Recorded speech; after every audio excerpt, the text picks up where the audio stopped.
দামোদর নদের জল বাড়তেই জলের নিচে ডুবে আছে একাধিক লরি। দামোদর নদের জল বাড়তেই জলের নিচে ডুবে গেছে একাধিক বালি লোড করতে আসা লরি। ঘটনাটি ঘটেছে পূর্ব বর্ধমানের গলসি থানার অন্তর্গত গোহগ্রাম এলাকার সন্দাবালি ঘাটে। ঘটনার জেরে এলাকায় চাঞ্চল্যের সৃষ্টি হয়েছে। জানা গেছে গত রাতে দামোদর নদ থেকে বালি লোড করতে আসে বহু লরি। যাদের বালি বোঝাই হয়ে যায় তারা নদী থেকে বেরিয়ে যেতে সক্ষম হলেও নদীর ঘাটে আটকে পড়ে প্রায় 15টি লরি। কয়েকদিন আগে দুর্গাপুর ব্যারেজ থেকে জল ছাড়ার পাশাপাশি গত দুদিনের টানা বৃষ্টির কারণে দামোদরে হঠাৎ জলস্তর বেড়ে যায়। জল বাড়তে দেখে লরিগুলো পাড়ে উঠতে গেলে ঘটে বিপত্তি। একটি লরি যান্ত্রিক সমস্যার কারণে মাঝপথে আটকে যায়।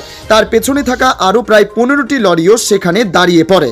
আজকে এখানে কালকে রাত 12টার সময় হঠাৎ করে নদীতে জল চলে আসার কারণে আনুমানিক 10 থেকে 15টা গাড়ি জলের তলায় ডুবে যায়। আচ্ছা, এটা কোন জায়গা? এটা গোগ্রাম সন্ধ্যা, গোগ্রামের সন্ধ্যা ঘাট। হ্যাঁ, এই ঘাটটাতে নিয়মিত বালি চলে, গাড়ি চলে, তাই তো? হ্যাঁ, নিয়মিত গাড়ি চলে। এটা কোথা থেকে বালিটা কাটে এরা?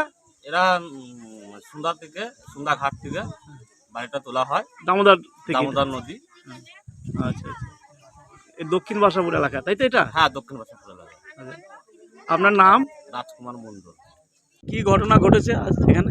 সকালবেলায় উঠে আমি যখন ব্রাশ টাশ করেছি, কয়েকটা ছেলের মুখে শুনতে পেলাম যে নদীতে নাকি অনেকগুলো গাড়ি, লরি আর কি, বালির লরি ডুবে গেছে। আমি সকালবেলায় হাঁটতে এলাম, যে দেখি হ্যাঁ প্রায় 15-20টা গাড়ি যে ডুবে জলের তলায় রয়েছে। কীভাবে এসছে হঠাৎ এই বৃষ্টির কারণে নাকি জলের জন্য ঠিক বুঝতে পারলাম না। এটা কোন জায়গা? এটা সন্ধ্যা, গোগ্রাম অঞ্চলের সন্ধ্যা, তাই তো? গ্রাম অঞ্চলের সন্ধ্যা। এটা ঢালটার নাম কি? ঢালটার নাম হচ্ছে সুন্দর ঢাল। ও, এটা একটা বালিঘাট, তাই তো? হ্যাঁ হ্যাঁ, এটা একটা ঘাট। এখান থেকে মানে আন্ডারলোড গাড়ি চলে, আমরা দেখি প্রতিদিনই। হঠাৎ আজকে রাত্রে দেখি এতগুলো। এটা কোন কোম্পানি চালাচ্ছে? কি মাচন্ডি নাকি ঘাটটার নাম? কি নাকি মালিকের নাম নাকি অড়রা, এরকম শুনেছি। কোনো ক্ষয়ক্ষতি হয়েছে বলে মনে হচ্ছে? ক্ষয়ক্ষতি এখনই বলা যাচ্ছে না, এখন গাড়ি না তুললে কি করে বুঝবে, এখন জানি না। গাড়ি তো জলের তলায় এখন। আপনার নাম ও পরিচয়? আমি গোগ্রাম অঞ্চলের সদস্য, কর্মদেব পদে রয়েছে এখন। আপনার নাম? সুশান্ত কুমার বাগ। এখানে ঘটনাটা ঘটেছে হচ্ছে আজকে সকালে, আমরা সকালে ঘুম থেকে উঠে দেখলাম যে দামোদর নদীতে জল ছাড়ার ফলে বেশ কিছু লরি তারা বালি বোঝাই করতে এসে আটকে পড়ে।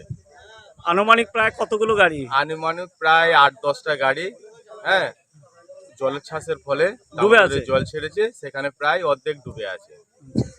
এটা কোন জায়গা? এটা সন্ধ্যা, গোহগ্রাম থানার সন্ধ্যা গ্রাম।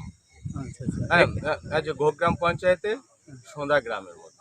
আচ্ছা, এটা কি ঘাট, তাই তো? বালিঘাট? হ্যাঁ, এটা একটা বালিঘাট। এটা কোন নদী থেকে তুলছে? এটা এটা দামোদর নদী থেকে তুলছে। আচ্ছা, আপনার নাম? আমার নাম কালীপদ ঘোষ, আমার বাড়ি সন্ধ্যায়। প্রত্যক্ষদর্শী তথা এক লরি চালক জানান, যান্ত্রিক ত্রুটির পাশাপাশি গাজনের চাঁদা নিয়ে সমস্যা হওয়ায় আমাদের সব গাড়ি আটকে যায়। বালিঘাট কর্তৃপক্ষ তখন কোনো তৎপরতা দেখায়নি, যার ফলে গাড়িগুলো জলে ডুবে গেছে। তিনি আরও জানান, শেষ মুহূর্তে একটি জেসিবি দিয়ে উদ্ধারের চেষ্টা করা হলেও তা ব্যর্থ হয়। স্থানীয় এক বাসিন্দা জানান, দামোদরে জল ছাড়ার ফলে প্রায় 10 থেকে 15টি লরি এখনও জলের নিচে ডুবে আছে। তবে এখনো পর্যন্ত গাড়িগুলি উদ্ধারের কোনো পরিকল্পনা চোখে পড়েনি। এখন দেখার বিষয় দামোদর নদের জলে ডুবে থাকা এই লরিগুলিকে কিভাবে উদ্ধার করে।